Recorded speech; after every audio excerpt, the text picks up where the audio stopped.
Duke Ellington by Eric Guerra. One of our big requests called Satin Doll.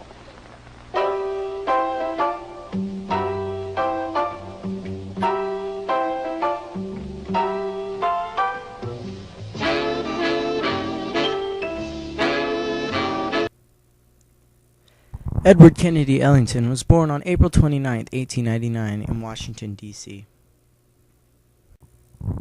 Duke grew up in a secure middle-class family in Washington, D.C. His family encouraged his interest in fine arts, and he began studying piano at age 7.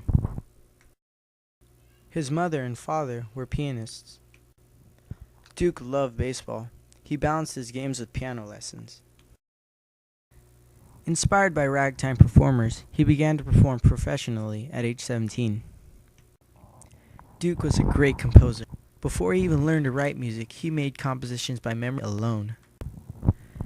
Duke first played in New York City in 1923. Later that year, he moved there, and in Broadway nightclubs led a sextet that grew into a 10-piece ensemble. Ellington's first band was called the Washingtonians. Duke's band worked at a Hollywood club in Manhattan. During this time, he came up with a sound called the Jungle Sound, and it was largely responsible for Ellington's early success.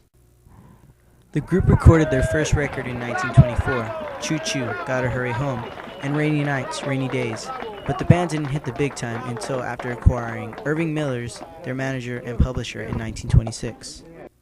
Ellington's band, the Ellington Orchestra, stood the test of time by being able to make the change from hot jazz of the 1920s to the swing music of the 1930s.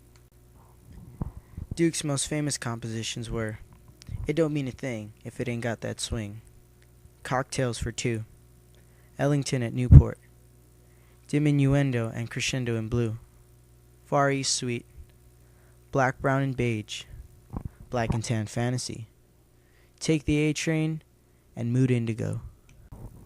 Duke Ellington was an American pianist who was the greatest jazz composer and bandleader. One of the originators of big band jazz, Ellington led his band for more than half a century, composed thousands of scores, and created one of the most distinctive ensemble sounds in all of Western music. Duke's band had a creative peak in the 1940s, but even after that he did well. He was nominated for a Pulitzer Prize in 1965. Duke Ellington was a smoker, and eventually he got lung cancer. He died May 24, 1974, in New York City, New York.